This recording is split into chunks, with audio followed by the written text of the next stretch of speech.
guys, how's it going? My name is Dal. And over this past week, we actually saw a number of different class buffs hit live realms for the War Within for Season 3. And hopefully we'll continue to see even more class buffs like these in the future, especially for any more specs that are just absolutely underrated. Since that sort of changes, we actually also watched closely the overall meta slowly shifting and adjusting for Season 3, specifically for Mythic Plus dungeons. And we've actually seen certain specific class specs rising in popularity, which both helps create a bit of a meta shift in the overall which classes are the strongest and the most popular to invite for Mythic Plus content, but also is starting to solidify what the meta may look like for Season 3, unless Blizzard makes a handful of adjustments, especially when it comes to tanks and healing roles. And I wanted to go over this meta shift that has happened recently for Mythic Plus in particular, and highlight which 4 class specs have started to gain more popularity for dungeon content in particular, in case you want to get some ults up and running ahead of the turbo boost that'll be arriving through War Within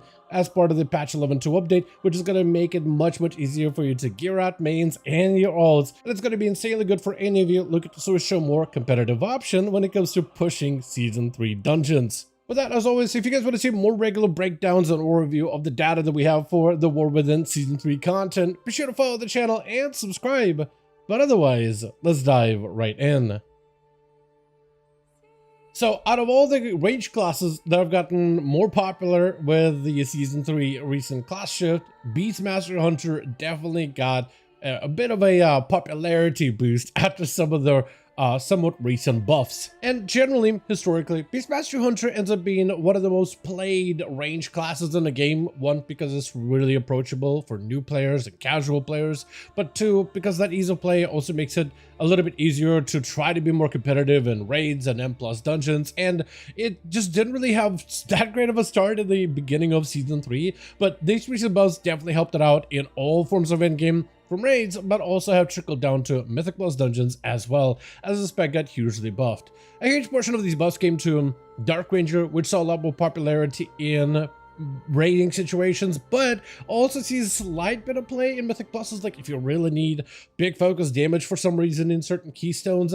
But they basically increase the proc of Death Blow, which allows you to get more chances from kill commands to get a proc that makes Kill Shot usable against any target. And since the ability of Black Arrow replaces Kill Shot, it gains all the Kill Shot's benefits.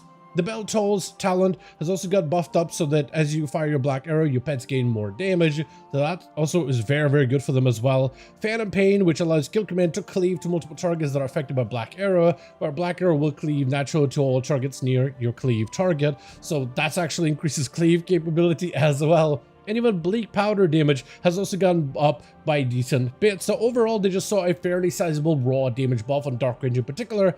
And on top of it, they also buffed Beast Mastery generally as well. Just a raw damage buff on top of it as well. And what we observed based on the data over this past week is we saw a huge rise of Beast Mastery when it comes to being the most popular range class for Mythic Plus dungeons in general. It was behind Marksmanship and generally not seen as a full-on meta spec, but it really rose to a lot more prominence as more and more players figured it up. It's actually part of the class comp right now, with Beastmaster Hunter being prominently as part of the most popular played comp amongst every single key from high end to low end. And it's very likely that over the next few weeks, we'll just continue to see a rise of popularity for Beastmaster Hunters in particular. We're seeing them catching up to Marksmanship in terms of some of the highest keystones that they've ever done. Marksmanship still seems to be right now kind of like the Pioneer spec that's reaching some of the highest highs when it comes to different keystones and pushing some of the hardest content out there. But we do see Beastmaster trailing scarily closely behind Marksmanship right now when it comes to just the overall value and power when it comes to endgame content. So if you're a big fan of Beast Mastery, right now seems to be the best time to pick that spec up back for this season, especially with how well it is doing so far.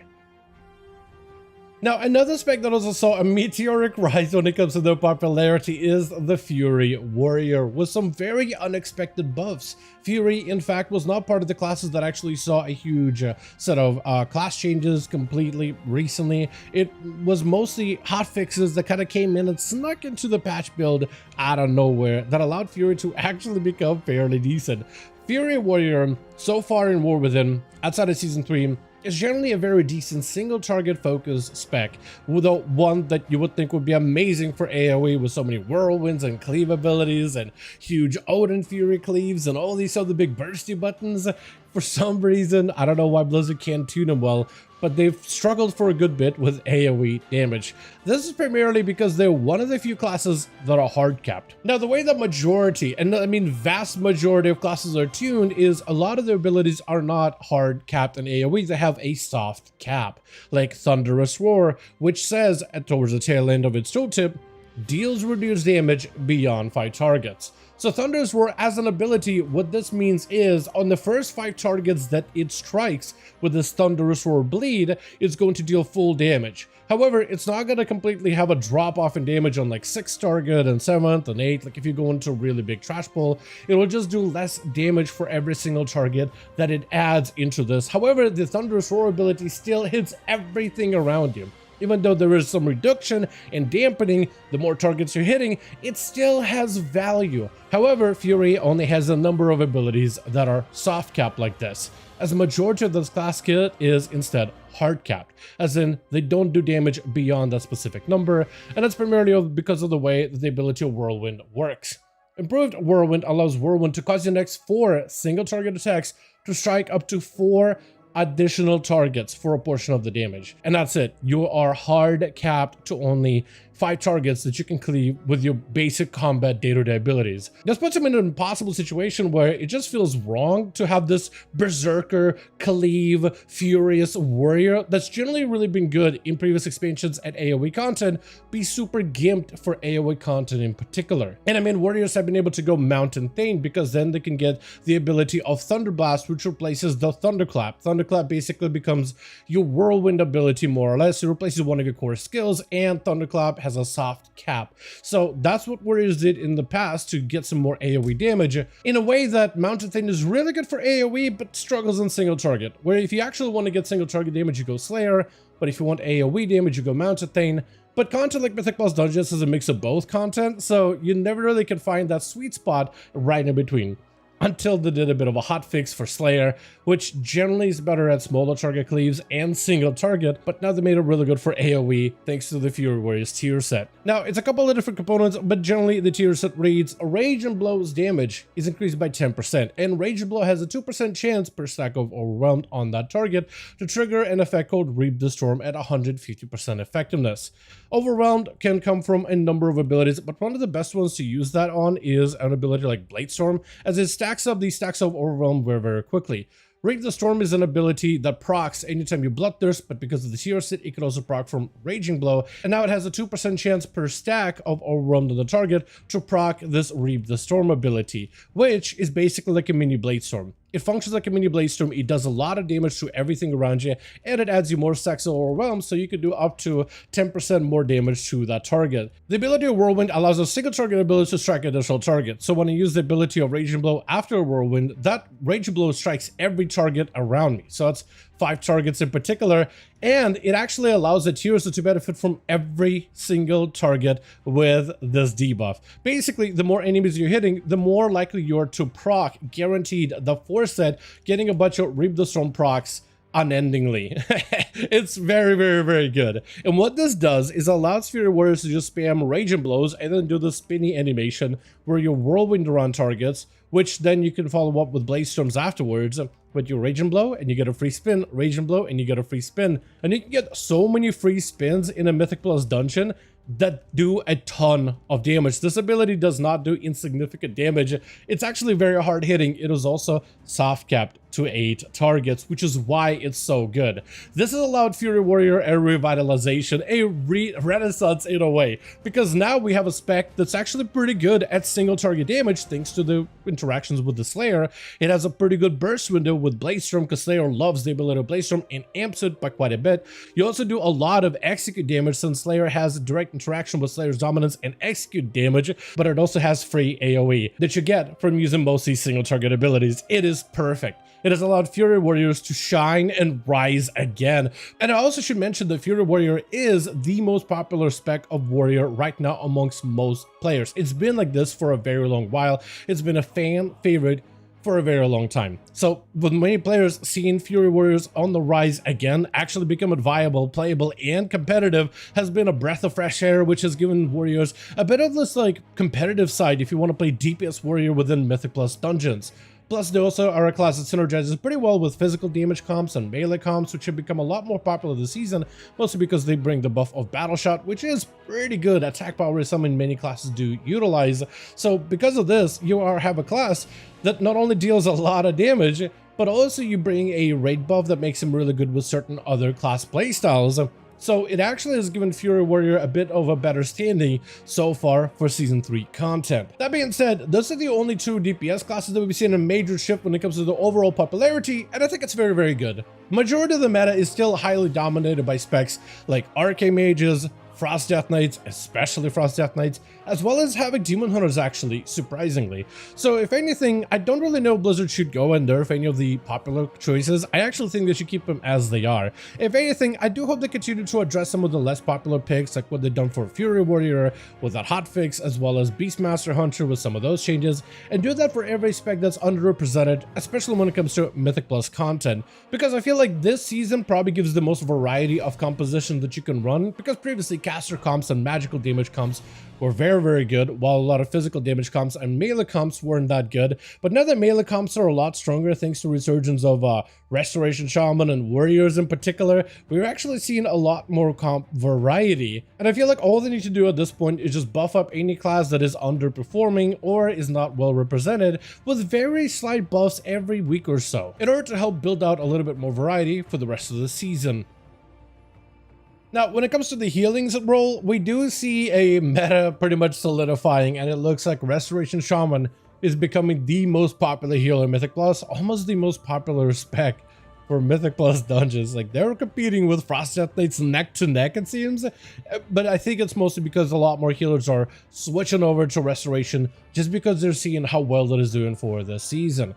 One of the things that Resto and Shamans, I guess in general, always had for a very long time is an excellent class tree with a variety of different abilities as part of their kit, from plenty of control abilities to utilitarian abilities, defensive abilities, a bunch of different skills that can be used within multitudes of different compositions. They've always had like a Swiss Army knife type of a build when it comes to their class tree, as they brought a lot of tools naturally for every single group, and it feels like they just brought so much value. You always wanted a shaman in every one of your groups, especially in seasons like Season 1 War Within in particular. They also did switch over to Farseer the first time they actually got to play it, but the tier set that they're getting is actually very strong. The ghosts that they get to summon, the ancestors, last for a long time, and they deal more damage and more healing, and whenever you pop Ancestral Swiftness, it increases the damage and healing of your spells, it reduces mana cost, so it's a very bursty playstyle that's available pretty much all the time. It is very, very strong on raw healing numbers, and very similar to how Discipline Priest as Oracle were dominating in raw healing in Season 2, it looks like Restoration Shamans have really insanely good and very strong healing that's really hard to ignore in Season 3. You also bring the buff of Sky Fury in, raid buffs in dungeons to become very, very strong. Mastery buff is something that many classes use, but even melee classes, especially auto-attacky physical damage classes, they also get benefits from Sky Fury from the extra auto attacks, which can sometimes mean more procs for their classes, potentially more resource generation, or just raw damage as well. So they have probably the best synergetic buff that is wanted in every group. It just is universally good for so many different classes out there, and Shamans right now are becoming a staple of just about every group. A lot of players, especially in high-end, are running them as Elemental or potentially Restoration, though it seems the Restoration seems to be the most flexible option when it comes to Mythic Plus dungeons. Plus, as long as healers retain the role as like the most desired or one of the most desired classes for any form of endgame progression, Restoration Shaman I think is still going to be very, very good for the season. If anything, I do think that probably if they want to switch up the meta and shake things up a little bit going forward, I don't necessarily think they should nerf Restoration Shamans. I think it ends up being a very comfortable spec that's just really, really good and universally incredible when it comes to plugging content, especially in the groups when you don't really have that much on-demand direct communication with Discord in the moment or anything like that. And they end up being really good and very flexible and adaptable in a variety of situations. I really do think they just need to buff other healers potentially, just so we can see a bit more variety. I don't think it really necessarily needs to remove shamans from the meta whatsoever, but I would like to see more priests, I would like to see more evokers, and potentially even more paladins in the future. Maybe make them playable, if not like as competitive as shamans, but if they can inch them just as close to shaman as they can in terms of overall viability, that would personally make me very, very happy, as I would love to see more variety for this final season in War Within. When it comes to the tank and specs, we are seeing Protection Warrior basically come out on top as the most popular tank for Mythic Plus dungeons.